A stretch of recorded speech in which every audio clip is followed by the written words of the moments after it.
అందరితో కూడా మాట్లాడి, అధికారులందరితో కూడా మాట్లాడి క్షేత్రస్థాయిలో ఏం చేయాలి వీటన్నిటి మీద ఒక రిపోర్ట్, అలాగే proper directions principal secretary, honourable principal secretary Shri Shashibhushan గారు, అలాగే పంచాయతీరాజ్ డైరెక్టర్ శ్రీ కృష్ణతేజ్ గారు లీడ్ చేశారు.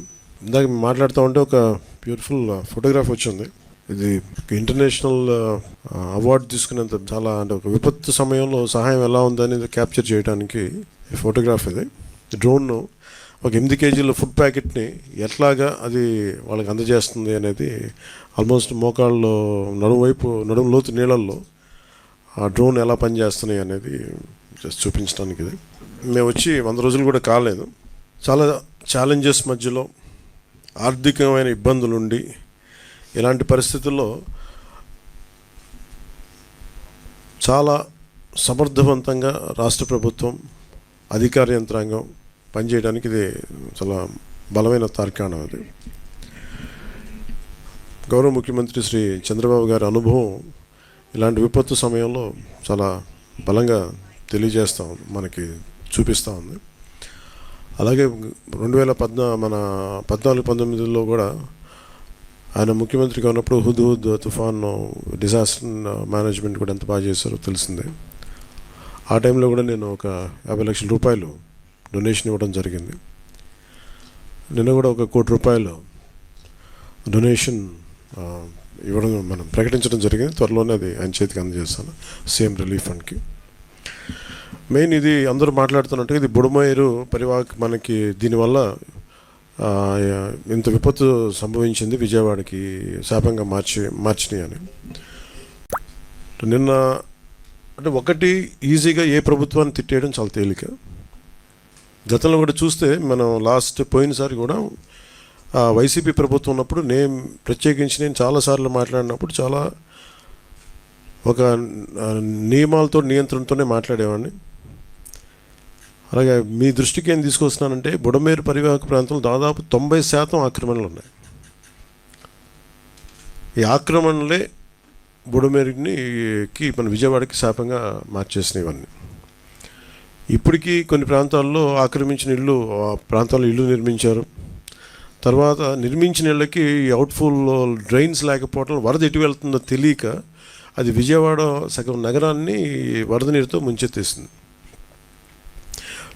ప్రతిసారి ఇప్పుడు మీరు హైదరాబాద్లో చూసినా కానీ వీళ్ళు వాళ్ళ హైడ్రా అని చెప్పి వాళ్ళు స్టార్ట్ చేసి డెమాలిషన్ డ్రైవ్, కొన్ని 100 చెరువులు ఉన్న ప్రాంతాన్ని, లోతట్టు ప్రాంతాలని, ఫుల్ ట్యాంక్ లెవెల్ ప్రాంతాలని ఒక 20 ఇయర్స్గా 30 ఇయర్స్గా ఏం లేదు, వరద లేదు, నీళ్లు లేవు అని చెప్పి ఇల్లు కట్టేయడం జరిగింది అక్కడ కూడా. అలాగే ఏ మూల భారతదేశంలో ఏ రాష్ట్రంలో అయినా సరే, అలాగే ప్రత్యేకంగా తెలంగాణ కావచ్చు, అలాగే మనకు సంబంధించి ఆంధ్రప్రదేశ్ కావచ్చు, ఇది ఈ నదీ పరివాహక ప్రాంతాలు ఇక్కడి నుంచి సహజ స్థితిలో అది ఆ వాగుల వంకల నుంచి వెళ్ళి సముద్రంకి వెళ్ళే దిశలో ఆ దారి మధ్యలో ఇల్లు కట్టేయడం, లేదంటే లేఅవుట్లు వేసేయడం, ఇవన్నీ వైలేషన్ ఒకళ్ళు చేయలేదు. ఇది కొన్ని దశాబ్దాలుగా కొంచెం ఇంక్రిమెంటల్గా చేసుకుంటూ వచ్చి అది చేసుకుంటూ వచ్చారు. ఇది కూడా మేము అడ్డగోలుగా కూర్చోబెట్టి ఇది వైసీపీ ప్రభుత్వం మాటలు కాదు, వాళ్ళు చేసి ఉండాల్సింది. ఎంతో కొంత ప్రయత్నం కూడా చేయకుండా ఇలాంటి పరిస్థితుల్లో ఇంత సమర్థవంతంగా ఆ వయసులో ఆయన బుల్డోజర్లు ఎక్కి, అసలు చేరలేని ప్రదేశాల్లో, వెళ్ళలేని ప్రదేశాల్లో కూడా ఆయన బుల్డోజర్ ఎక్కి, ఆయన పోక్లైనర్లు ఎక్కి, ట్రాక్టర్లు ఎక్కి, గౌరవ ముఖ్యమంత్రి గారు అది అప్రిషియేట్ చేయాల్సింది పోయి ఆయన విమర్శించడం ఇది సరైన పద్ధతి కాదు, మార్చుకోవాలి వైసీపీ నాయకులు. అలాగే వైసీపీ నాయకులకు కూడా నా విన్నపం, నా విజ్ఞాపన, మీరు విమర్శించడానికంటే కూడా ఇది మనందరి ఉమ్మడి సమస్య, ఇది మన రాష్ట్ర సమస్య ఇది. సో మీరు కూడా నడుము వంచి, మీరు కూడా బయటకు వచ్చి, మీరు కూడా సహాయక చర్యల్లో పాల్గొనాలని మనస్ఫూర్తిగా కోరుకుంటా ఉన్నాను.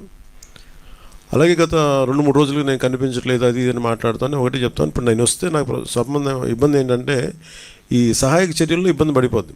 ఒకసారి అందరిని మీద పడటం, దానివల్ల అధికార యంత్రాంగానికి కూడా ఒత్తిడి అవుద్ది. దానివల్ల వాళ్ళు చెప్పడం వల్ల రాలేకపోయాను. అది నిన్న మీకు క్లియర్ కట్గా తెలియజేశాను.